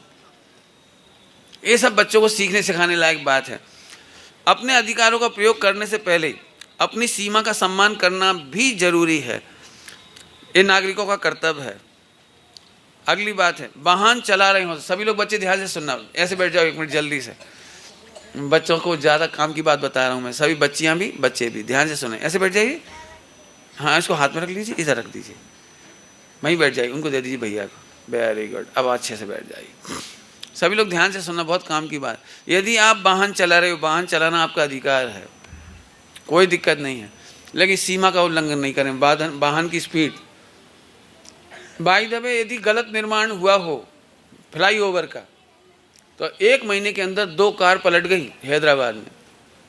ग्वालियर में एक फ्लाईओवर बना था, 8-10 एक्सीडेंट हो गए थे वहाँ साल भर में, फिर तोड़ फोड़ करके वापस उसे सुधारा गया। कई बार गलतियाँ हो जाती हैं, टर्न बराबर नहीं होते और आप स्पीड से चला रहे, 105-104 की स्पीड से चलने वाली कार एक महिला के ऊपर गिर पड़ी फ्लाईओवर से नीचे कल हैदराबाद में। आप स्पीड मेंटेन करके चलिए, हाई फाई मत चलाइए, खाली सड़क मिले तो भी फास्ट मत चलाइए, एक सीमा से आगे। जितने आपके टूरिज्म डिपार्टमेंट वाले ये लोग होते हैं 80 की सीमा से बाहर नहीं जाते। आप किराए की कार हायर करते हो वो 80 से ऊपर नहीं जाते। लेकिन बच्चों के जितने एक्सीडेंट होते हैं, बच्चों के, युवाओं के, वो हमेशा स्पीड के कारण होते हैं। 1 जनवरी के दिन, आज से 2 साल पहले, राजनांदगांव में मैं गया था और उसी दिन मैं पहुंचा था 1 जनवरी को आपके नागपुर से। और उसी दिन हैप्पी न्यू ईयर डे मनाने के लिए बच्चे लोग कोचिंग के सर के साथ और 4-5 कारों में भरा करके और तेज स्पीड से चले जा रहे सनसनाते हुए, और एक कार एक्सीडेंट का शिकार हो गई, सारे लोग मारे गए उसके। सारा का सारा माहौल राजनांदगांव का शोक में डूब गया पूरा पूरा। कभी ऐसी गलतियां मत करिए। कितनी कारें तालाब में गिर जाती हैं, खाइयों में गिर जाती हैं। आप कार चलाते समय, वाहनों को चलाते समय ध्यान रखें। अब खास बात ध्यान से सुनना, मंदिर के पास बिसिल मत बजाइए। क्या बोलते हैं आप? हॉर्न। मंदिर के पास, कोर्ट के पास, पुलिस स्टेशन के पास, हॉस्पिटल के पास। हॉस्पिटल में बहुत तकलीफ होती है मरीजों को यदि दिन भर बिसिल बजती रहे। दिन भर बिसिल बजती रहेगी, यदि हॉर्न बजता रहेगा तो आप मरीजों की कल्पना करिए उन्हें कितनी तकलीफ होती होगी। यदि आप, मुझे बहुत अच्छा लगा, शादी हो रही थी, बारात जा रही थी, लेकिन हॉस्पिटल के पास आकर उन्होंने पूरे बैंड बाजे बंद कर दिए, नाचना कूदना बंद कर दिया, फटाके फोड़ना बंद कर दिए। ये बहुत सम्माननीय बात है। मैं ये बात भरी सभा में इसलिए समझा रहा हूँ कि हर बच्चे को अपनी शादी में इसका ध्यान रखना है। फटाके नहीं फोड़ने हैं, पहले तो बैंड बाजे भी नहीं बजवाने उस जगह पे, कम से कम जहाँ विद्यालय चल रहा हो, जहाँ हॉस्पिटल हो, जहाँ प्रवचन हो रहे हों, जहाँ पूजाएं हो रही हों, लोग सामायिक कर रहे हों, चाहे वे मुस्लिम वर्ग की अजान हो रही हो, आपको सभी जगह का ध्यान रखना। ये लिखा है, ये आपकी कॉन्स्टिट्यूशन में लिखा है, ये समझ लीजिए आप। फिर से पढ़ देता हूँ। वाहन चला रहे हो तो मंदिर, चिकित्सालय, विद्यालय, न्यायालय के पास प्रदूषण न फैलावें, शोर न करें, फटाके नहीं फोड़ें, हॉर्न नहीं बजावें। अगला पॉइंट है, कार्यालय और विद्यालय में ईमानदारी से कार्य करें। वैसे तो कार्यालय विद्यालय लिखा है जानबूझ के, लेकिन हर व्यक्ति को अपने आप में ईमानदार रहे। मैं 1-2 बातें बताऊंगा इसमें थोड़ी सी, सभी लोग ध्यान सुनो बेटे। बेटे, आपको पता है आपका नाम नोट हो गई? अच्छे, बैठ जाइए बेटे। एक एक काम करो, एक एक बच्ची अपनी मम्मी के पास चले आओ, उनसे पूछ के आओ हमें क्या करना है, और वहीं बैठ जाना। बस 5 मिनट और ले रहा हूँ, 5 मिनट के अंदर आप सुन लीजिए। 2 बच्चियाँ नहीं, क्या कहलाते, बच्चे लोग खेलते हैं ना, बच्चे लोग खेलते, तो गुड्डा गुड़िया का खेल खेल रहे थे, तो भाई बहन बहुत बहुत जोर जोर से चिल्ला रहे थे, लड़ रहे थे। तो मम्मी बोली शांति रखो ना, कैसे खेल रहे हो, शांति से खेलो। बोले नहीं, हम लोग गुड्डा गुड़िया के खेल में जी पापा बना है, मैं मम्मी बनी हूँ, हम दोनों लड़ रहे। ऐसा गेम तुम नहीं खेला अभी, है ना, समझ आया? आगे चलो। कार्यालय और विद्यालय, विद्यालय की बात मैं करना चाहता हूँ खास तौर से सभी के बीच में, हालांकि हर फील्ड में कहना चाहता हूँ, लेकिन मैं प्रोफेसर रहा हूँ इसलिए मैं थोड़े विद्यालय की बात मुख्यतः से कह रहा हूँ। सभी बच्चे और बड़े लोग ध्यान से सुने, हर फील्ड में ईमानदार होना ये आप ध्यान रखें। लेकिन विद्यालय में शिक्षकों से ये बात कहता हूँ, वर्ल्ड में दी बेस्ट यदि कोई चीज़ है तो शिक्षक के लिए मिली है। एक चाणक्य एक ग्वाले को विश्व का सम्राट बना देता है। आप वो हो चाणक्य, आप वो हो जो गणधर जैसा काम करते हैं, ज्ञान दान का फल केवल ज्ञान मिलता है। आप विद्यालय में ईमानदारी से पढ़ाइए, कभी कभी चीट मत करिए कि मेरे ट्यूशन पर आए तो पढ़ाऊंगा, नहीं तो नहीं पढ़ाऊंगा, मैं केवल विज्ञापन करूंगा, घर में कोचिंग चलाऊंगा। बड़े दुख की बात है, 5,000 कमाने वाला भी कोचिंग चला रहा है, 2 लाख रुपए भी गवर्नमेंट दे रही तो भी कोचिंग चला रहा है। मैंने क्या है? लेकिन मैं सही बताऊं, शिक्षक के बच्चे उन्नति करने में पीछे देखे गए हैं। इसका राज मैं करनानियों से बताना चाहता हूँ। आपने ज्ञान दान में बच्चों के साथ बेईमानी करी तो आपके बच्चे इंटेलिजेंट नहीं होते। मैं आपको प्रोफेसरों के बीच में ये बात कही थी जो मैं आपसे कह रहा हूँ। प्रोफेसरों के बीच, बेटी यही तो मम्मी के पास चले जाओ, केवल 2 बच्चे पर्याप्त होते हैं पूरी सभा के सुधारने के लिए।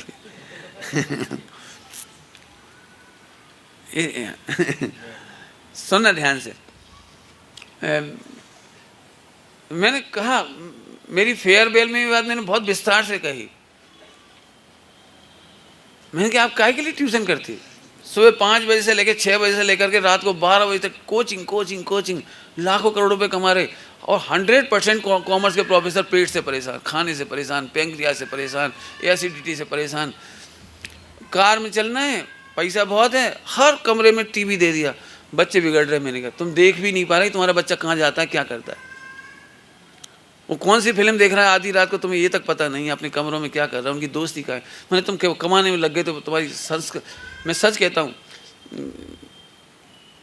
एक प्रोफेसर की बेटी ने, जिस पर बहुत प्राउड करते थे, हमारे सामने हुए, मैंने अपनी बेटी को संस्कार दिए। कभी जैन मंदिर नहीं लाए, प्रवचन नहीं सुनाए, शिविर में नहीं गए, वो अपने आप को प्रोफेसर की ठसक में रहते थे।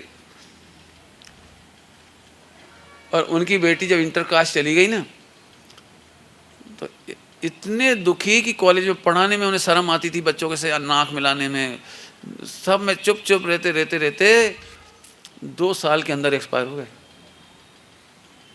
संस्कृति की सुरक्षा करे बिना आपकी सुरक्षा नहीं है। संस्कृति की रक्षा में ही हमारी सुरक्षा है। मैं काय के लिए कमा रहे हो?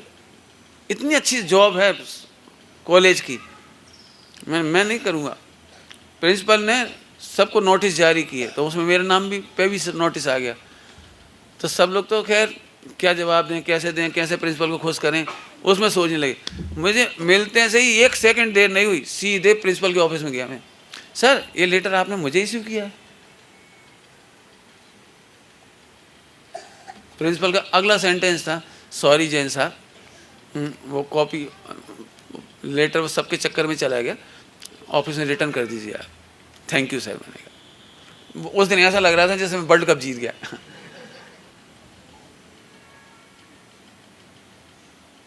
पैसे की कहां तक हाय करोगे आप? एक बार बताऊं, बेईमानी का पैसा आज तक कोई नहीं भोग पाया। विश्व का एक भी माई का लाल बेईमानी का 1 पैसा नहीं भोग पाया। ये मैंने जावरा में पुलिस के बीच में कहा था, डिपार्टमेंट के बीच, एक भी माई का लाल नहीं भोगता। आप पढ़ के देख लो स्विट्जरलैंड की रिपोर्ट, स्विस बैंक की रिपोर्ट, कितना 1000 करोड़ रुपया वहाँ डूबा है भारत का, कोई लेने वाला नहीं। क्यों? रोटी की कमी पड़ती नहीं, मकान तो है ही, पैसा बहुत है, तो ओवरफ्लो का पैसा वहाँ पहुँचा दिया, अपन मर गए। इंदिरा गांधी का पैसा वापस नहीं आ पाया, बहुत सारे नेताओं का पैसा वहाँ गया, आज तक वापस नहीं लौटा। अब राजसात हो गया वहाँ पे। बिल्कुल नहीं, बेईमानी करना काहे के लिए? चैन की रोटी खाओ, चैन से सो। बेईमानी का 1 पैसा कोई ने खाया हो नहीं तो मुझे बता जरूर देना कि खाया हो किसी ने। छोड़ के ही मरना है, अपना ही खुद का तो खा नहीं पा रहा, ईमानदारी का नंबर 1 का, वही छोड़ के मर जाएंगे तो नंबर 2 का कहाँ रखोगे आप? बिल्कुल, मैं तो कहूँगा भैया हर आदमी प्रतिज्ञा कर ले 1 पैसे की बेईमानी नहीं करो। और मैं फिर कहता हूँ, 1 पैसे की बेईमानी करने वाला सम्यक दृष्टि नहीं हो पाता, 1 पैसे की बेईमानी करने वाला मोक्ष नहीं जा पाता। वो आश्रम का छेद करता है, नाव में छेद होता है। मैं सच कहता हूँ, मुझे ज्ञान दान का फल, मैंने बच्चों को सुनाई थी स्टोरी। मैं कक्षा 6 में ऑल सब्जेक्ट फेल था, इतना पुअर था, भाषण नहीं दे सकता था, मंच पे नहीं आ सकता था। मेरी गला अच्छा होने की वजह से मुझे वंदे मातरम गाने बुलाते थे तो मैं बचता था। चप्पल पहनी मैंने, जूता नहीं पहन पाई कभी, क्योंकि मैं गाता था तो चप्पल उतनी देर में 5 मिनट भी नहीं लगते वंदे मातरम गाने के, 2 स्टेंजर गाने के लिए, और मेरा पसीने से भीग जाता था, घुटने ऐसे काँपते थे। ज़िंदगी में 1 बार डिबेट करने गया भाषण प्रतियोगिता में, 5 मिनट का भाषण 30 मिनट में पूरा करके भगाए थे, इतना पुअर था। लेकिन वो बेईमानी नहीं की ज्ञानदान वाली।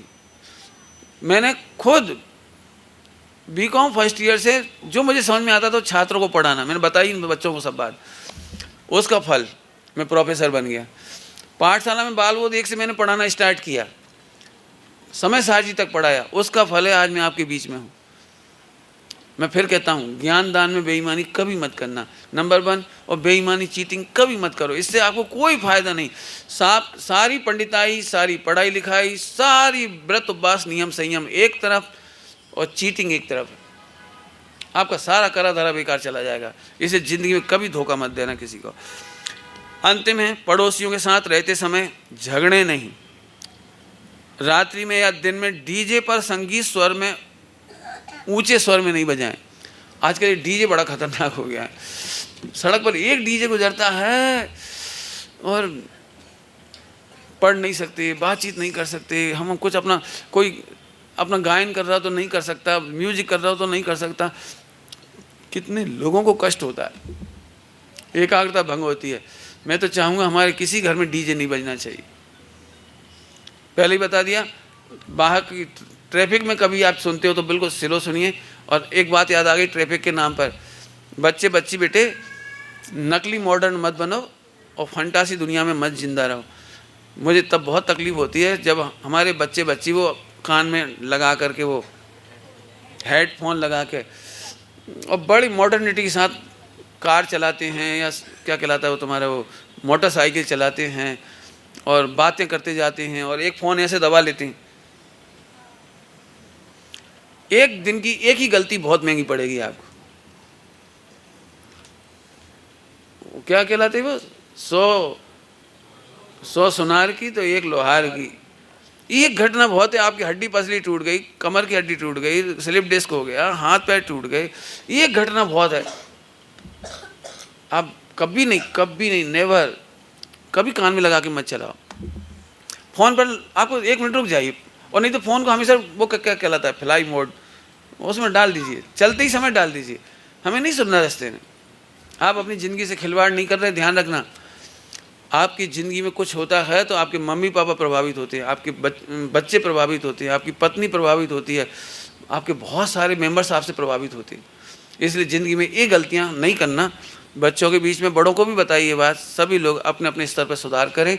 और बच्चों में हमेशा इस बात का ध्यान रखें, नहीं मोबाइल नहीं, बिल्कुल। आप कहती बेटा हमें उतार दो, तुम्हें मरना है तो गाड़ी पे अकेले चले जाओ, अब दादी को छोड़ के नहीं जाएगा, ये बात तो पक्की है।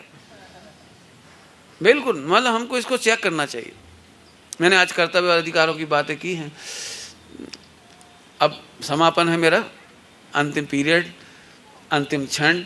तो मैं आपको एक बात और कहता हूँ, पेरेंटिंग का कोई एंड नहीं है। पेरेंटिंग का कोई एंड नहीं होता। जैसे रात को चिकित्सा के बारे में बताया, मैंने केवल बीमारियां ना पैदा हों इतना बताया,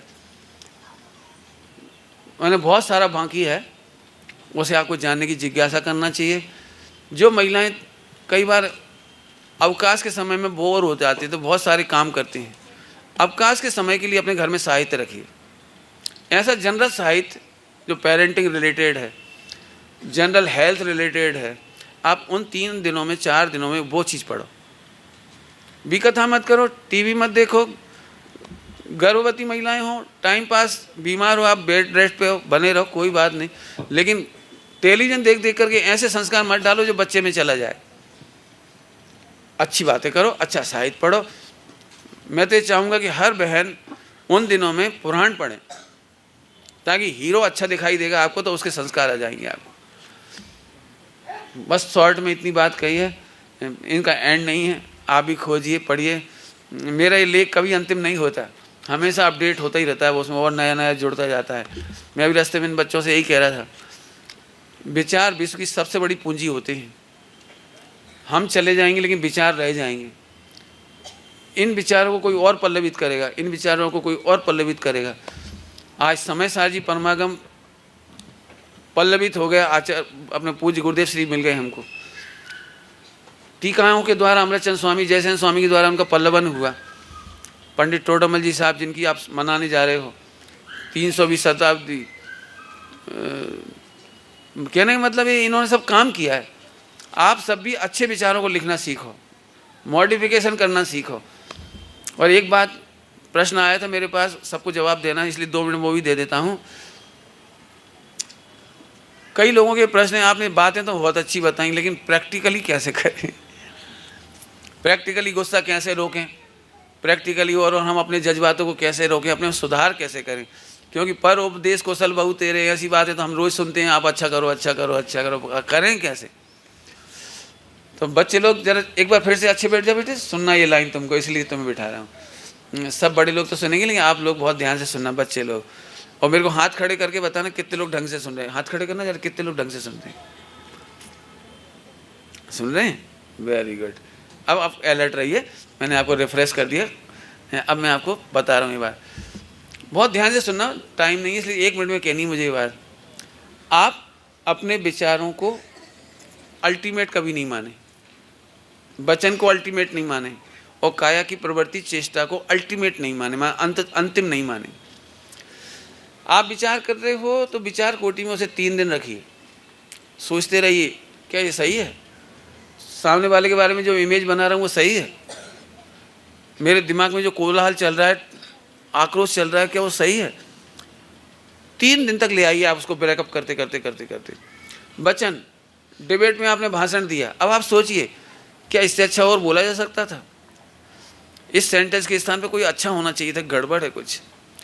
अपना लिखा हुआ फिर चेक करिए, इसमें और अच्छे शब्द आ सकते हैं, और अच्छी क्रिया आ सकती है, और अच्छा विशेषण आ सकता है। बस जो लोग अपने मन वचन काय को चेक करते रहें, वो दुनिया का दी बेस्ट पर्सन बन जाएगा। वो आत्मनियंत्रण करना सीख जाएगा, क्रोध को जीतना सीख जाएगा, भावों को आत्मनियंत्रण करना सीख जाएंगे, आप सब सीख जाएंगे। आशा है आप सब अवश्य लाभान्वित हुए होंगे, लेकिन यदि आप लाभान्वित हुए हैं तो अनंत गुनी जिज्ञासा रखना इसमें। मैंने काम पूरा नहीं हुआ, केवल मैंने आपको थोड़ा सा इंस्पायर किया है, काम बहुत बाकी है। आप अपने आप के लिए और सबके लिए, स्व पर हित के लिए सावधान रहें, स्वाध्याय करें। मेरे 3 सूत्र, सम्यक दर्शन प्रकट करें जीवन में, सील का पालन करें और समाधि की प्राप्ति करें। इस भावना के साथ विराम लेता हूँ। ओम नमः शिवाय। पालक बालक संस्कार सीरीज हम देख रहे थे और आज उसका ये लास्ट एपिसोड आपने देखा। और अब एक तरफ उत्तम क्षमा लिखा है, उसमें मुनराजों का चित्र है जो क्षमा करते हैं, दूसरी तरफ नरक का चित्र है जो क्षमा नहीं करते हैं, उनकी क्या हालत होती है। एक तरफ मार्दव का चित्र है जो हम करना चाहिए, दूसरी तरफ मार्दव नहीं करते हैं, उनकी क्या हालत होती है। इस तरह से पूरी कॉमिक्स तैयार की है। एक और विशेष, बच्चों ने जो कॉमिक्स तैयार की थी, ये वाली देखिए मेरे हाथ में जो है, ये रक्षाबंधन के पर्व के ऊपर पूरी स्टोरी। रविंद्र जी इसको दिखाइए। मैं इसलिए इसको दिखा रहा हूँ, मैंने बहुत पहले एक रात्रिकालीन कक्षा चलाई थी यहाँ पर 6 ढाला की, और सौभाग्य से हमारे उस समय के विद्यार्थी यहाँ बैठे हुए हैं। दीपा जैन ने बहुत जोरदार एक 6 ढाला, सचित्र 6 ढाला तैयार की थी, जबरदस्त। उसकी याद इस बच्चे ने दिला दी। ये बच्चे यहाँ हों, सुविधि जैन और क्या नाम है इसका, कुमारी अनन्या सातपुते, सुविधि सातपुते और अनन्या सातपुते। मैं छोटे से अनुरोध करूँगा वो भी आ जाइए, बच्चा देखिए। पूरी सचित्र 6 ढाला है, वो सॉरी रक्षाबंधन की कहानी है, प्रोजेक्ट है। अब हमारे पास 21 में से 17 मिनट बचे हैं। सबसे पहले मैं उन 60 बच्चों के नाम बुला रहा हूँ यहाँ। बच्चे सिर्फ मंच की ओर आके खड़े हो जाएंगे सामने, और एक ग्रुप फोटो उनका होगा जिन्होंने प्रोजेक्ट बनाए थे। यहाँ के प्रोग्राम के बाद मेरे से जो बन पड़ेगा ना वो बोलूँगा आपको नहीं जाने के लिए।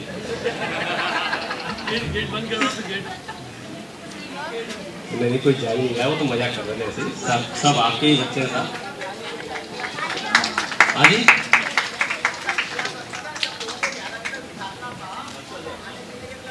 सुबह नाश्ता करवा दिया ना सब लोगों को। ठीक है, कोई बात। अभी 5 मिनट में हम अपने इस प्रोग्राम को हम समाप्त करेंगे। और हमारे पंडित जी निखिल जी शास्त्री जो मुंबई से पधारे हैं, मैं उनके कर कमलों से पुरस्कार दिखा रहा हूँ। प्रथम पुरस्कार मिला है सुविधि सातपुते, सुविधि सातपुते और अनन्या सातपुते। आइए ऊपर स्टेज पर। तो 3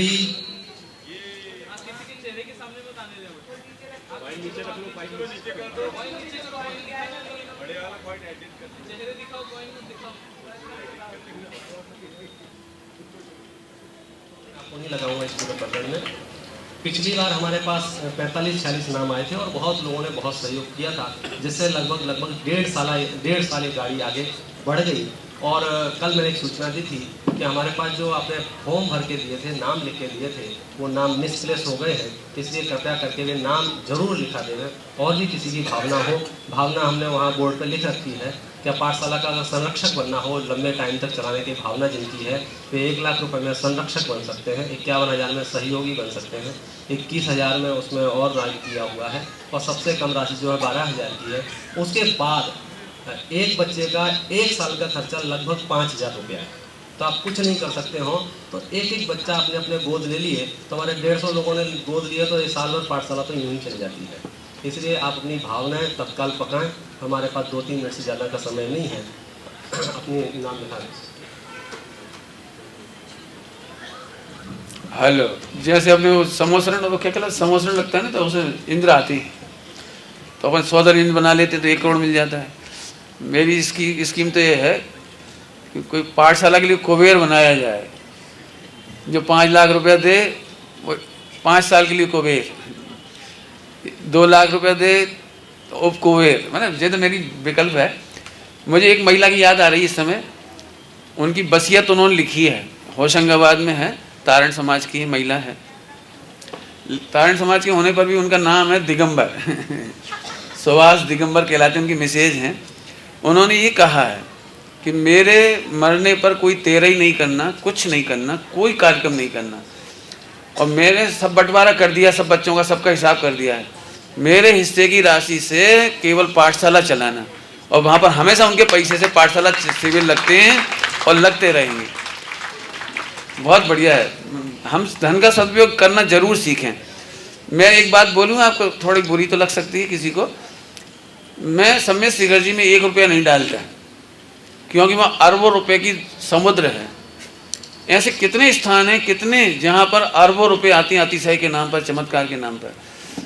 मैं तो कहता हूँ कि आप पंचकल्याणक में मत देना, भला जगह मत देना, लेकिन अपने गांव के उत्थान के लिए, अपने समाज के बच्चों के उत्थान के लिए, अपने बच्चों में श्रावक बनाने के लिए। अरे इनमें से एक पंडित टोडरमल जी बन गए, यदि इन बच्चों में से एक कोई आचार्य कुनकुन बन गए, तो हमारा बहुत बड़ा काम हो जाएगा। इसलिए अपने बच्चों के ऊपर बहुत खर्च करिए आप। हमारी पाठशाला की एक बच्ची है दृष्टि जैन। इनने साल भर गुल्लक में पैसे इकट्ठे किए, वो पूरी गुल्लक सतपथ पाठशाला को इन्होंने भेंट दी।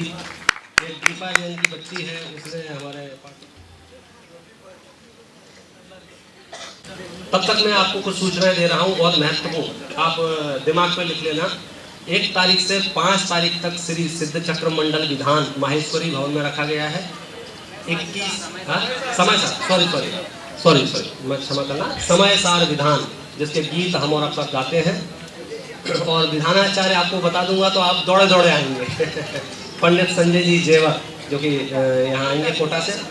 दूसरी तारीख है 21, 22, 23 फरवरी, सतपथ पाठशाला का एनुअल फंक्शन और विश्व स्तरीय प्रश्न मंच प्रतियोगिता का लॉन्चिंग डे है। तीसरी घोषणा है, जो लोग हफ्ते में 1 दिन यहाँ सतपथ पाठशाला में आ रहे हैं और उनको मजा आ रहा है पढ़ने में, जिनवाणी सीखने में, वे यदि रोज पढ़ना चाहते हैं तो हमारे नेहरू पुतला मंदिर में जिनम पाठशाला प्रतिदिन चलती है। आपने नाम सुना होगा जिनम पाठशाला का, प्रतिदिन जिनम पाठशाला चलती है। और आप जिनको रोज पढ़ना है, क्योंकि हफ्ते में हम कितना पढ़ा पाएंगे, सही बात तो ये है। हम तो सिर्फ पेरेंट्स इतना कहते हैं कि मंदिर के संस्कार हम डाल देंगे, भगवान पहचानना सिखा देंगे, लेकिन आपको एक्चुअल सिलेबस पढ़ना है, और वो सिलेबस भी वहाँ से जो मंगलायतन से सचित्र प्रकाशित होकर आया है वह सिलेबस का है। दूसरी, बड़े लोग, सुबह की पाठशाला तो ऑल एज ग्रुप के लिए है, सिर्फ बड़ों के लिए स्पेशल कार्यशाला बड़ों के लिए महावीर नगर में, जिसका विषय है मोक्ष मार्ग प्रकाशक। एकदम पॉइंट टू पॉइंट सीरीज वहाँ चल रही है अपनी, और वो आपको काम आएगी। जो सतपथ प्रश्न मंच आएगा उसमें सहयोग करेगी। विजय कुमार जी मालतौन वाले 500 रुपया मंथली, अच्छा मालतौन वाले 500 रुपया, बहुत बहुत धन्यवाद। 2:30 बजे से 4 बजे तक महावीर नगर में वो कार्यशाला चलती है। और इसी बीच हम अपने चित्र अनावरण की और दूसरी कुछ घोषणाएं करें उससे पहले मैं आदरणीय अशोक जी को यहाँ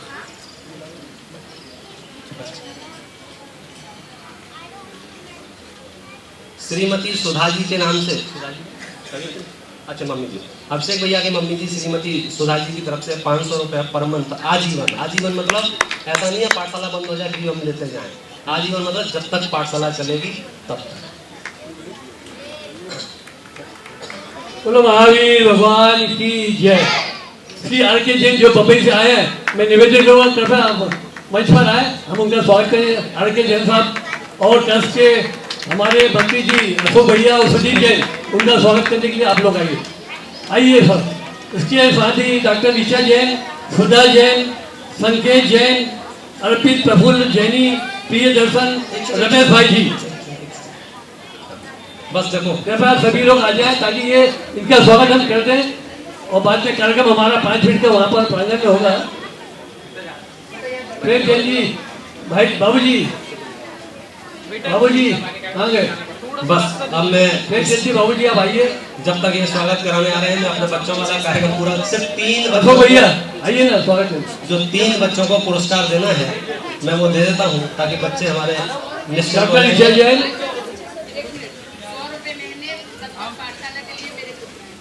हाँ सुधा जैन के पुत्र की तरफ से हर माह 100 रुपये, बहुत बहुत धन्यवाद।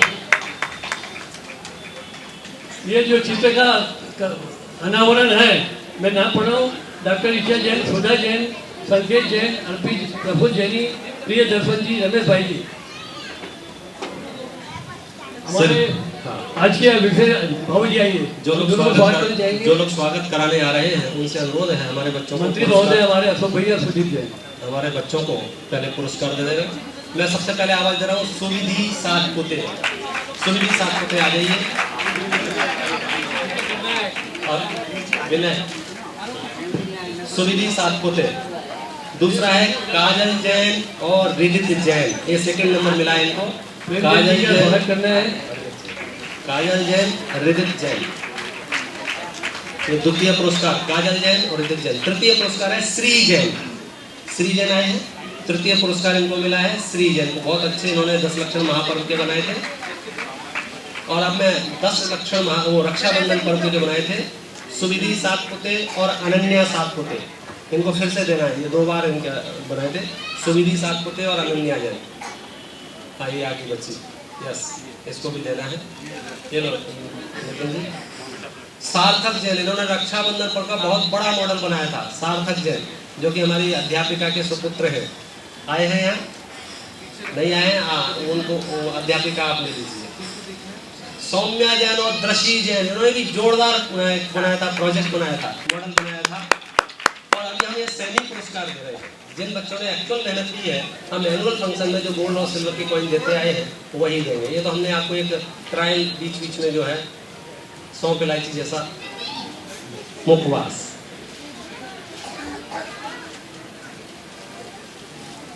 आप जोरदार ताली बजा दीजिए। अब हम आपका स्वागत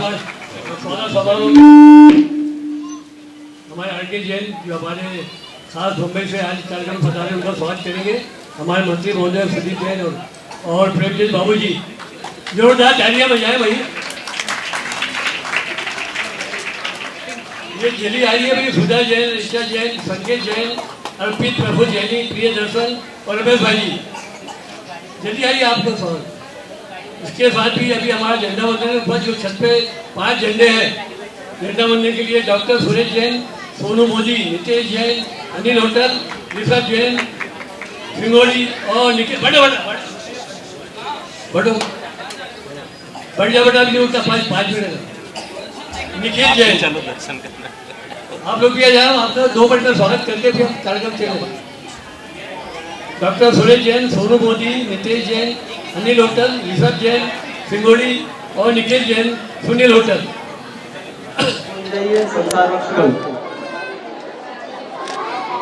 आप लोग एक स्वर से गाइए, आओ रे आओ आओ हमारा साथी।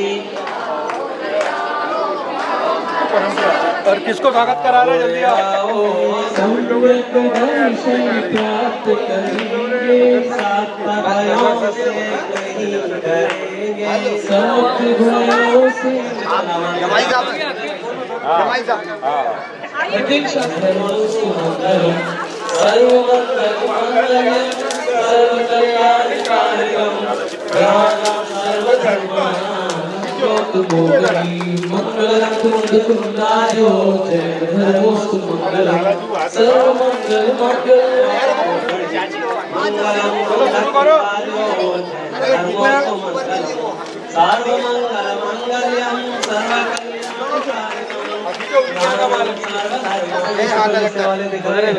और हमारी भावना है कि अनावरण के बाद हम उस चित्र को समझें और उसको लेकर मंगलम कुंद कुंदाद्यो सर्व कल्याण कारकम प्रधानम सर्वधर्माणां जय। और हमारे ऊपर झंडा रोड गएगा लोग। हाँ चलो भैया तिलक नहीं लगाते, वो चंदन लगा रहे हैं रोज चंदन। वंदे तद्गुण लक्षये, वंदे तद्गुण आपके परिवार के लोग कहाँ हैं? बुलाओ ना। हाथ तो हटाओ।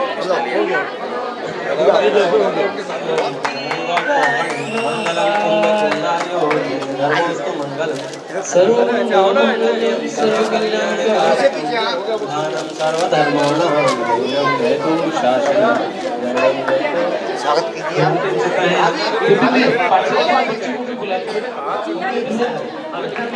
खींचो खींचो खींचो, आया बेटे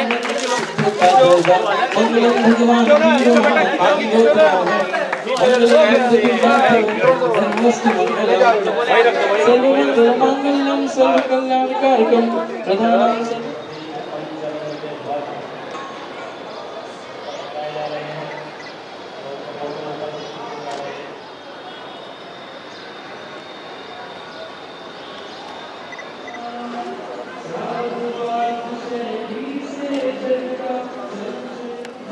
आओ ना बाबू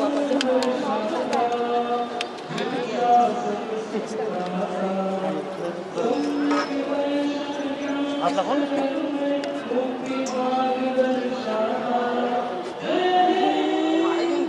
जी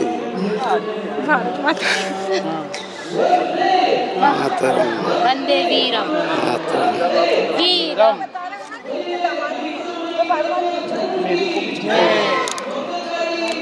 चलो एक साथ एक एक करके नहीं एक साथ नहीं एक साथ एक साथ एक साथ आप साइड से लो निपट गया। झंडे झंडे लग रहे हैं, वो खत्म हो रहा है।